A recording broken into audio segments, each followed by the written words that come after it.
Здравейте, кетч фенове! Вие сте за Sky Sports. Останете с този клип и ще разберете кои са според мен топ 5 враждите, които очаквам CM Punk да има в WWE. Ще оценявам враждите последното. Колко е вероятно да се случат и колко искам да се случат. Номер 5. Роман Рейнс. Роман Рейнс е страхотен. Искам да видя вражда между Роман Рейнс и CM Punk. Особено сега, когато Роман Рейнс е хил.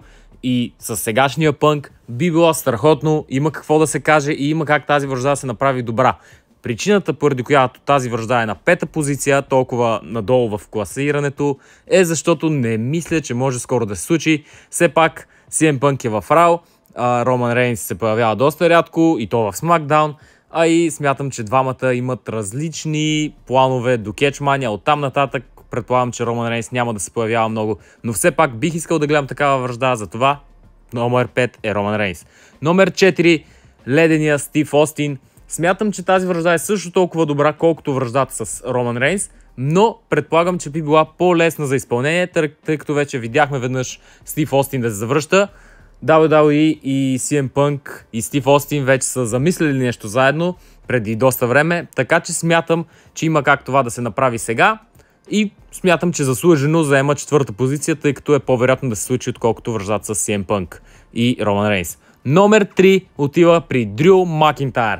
Дрю е в Raw, CM Punk е в Raw, Дрю е хил, мрази всички, бие се с всички, може да набие всички и смятам, че CM Punk би имал какво да му каже. Не знам точно кога би се случила тази вражда, но смятам, че е доста вероятно да се случи и би била доста интересна да се гледа.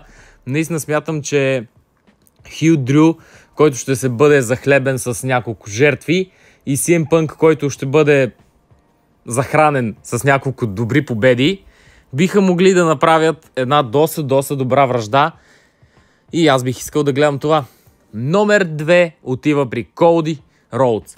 Коди е страхотен и смятам, че двамата с CM Punk биха направили страхотна вражда, точно защото имат доста общо. Бих казал, и двамата са били в другата федерация и се върнали в WWE.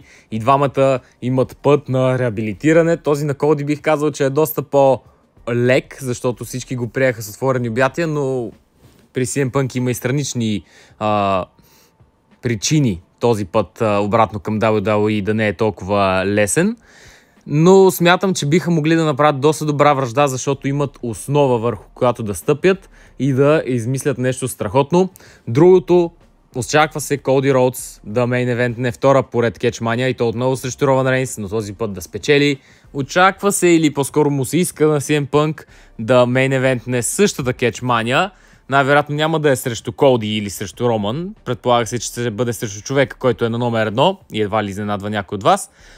Но смятам, че от Catchmania 40 натам Коди срещу CM Punk, двама евентуални мейн евентери на Catchmania 40, един срещу друг, би било топ вражда с миналото, което им е, така да кажем, споделено до една степен. Мисля, че може да се направи една невероятна вражда, така че доста е вероятно и доста би било интересно, затова взема втора позиция. А номер 1, разбира се, е Сет Ролинс. Не смятам, че има някой, който да е по-добър за CM Punk. За първата вражда на CM Punk обратно в WWE, това е Сет Ролинс, който в момента е на топа на федерацията. Той е шампион на федерацията, той е действащия шампион, който се бие често. Той е човека, който обича WWE, той е човека, който е бил там и се е борил за тази федерация срещу човека, който я е напуснал и сега идва и нарича това място свой дом. Историята ви е до болка позната и е много интересна, защото те я правят такава. Наистина смятам, че историята е 10 от 10, вече се случва, така че е доста вероятно да се случи такъв матч между двамата и със сигурност искам да я гледам. Така че от двата критерия, по които правя тази класация, това е номер 1 и заслужено е номер 1. Наистина няма какво да кажа повече, просто искам да гледам тази вражда и да видя как тя отива към Catchmania 40, дали CM Punk ще спечели мелето или ще се провали, но ще измисли друг начин да стигне до Catchmania 40 и матч срещу Сет Ролинс. Хареса ми, че не му дават матча така директно, искат той да се докаже, Сет Ролинс иска той да се опита, да се провали или ако успее, Сет Ролинс да го победи.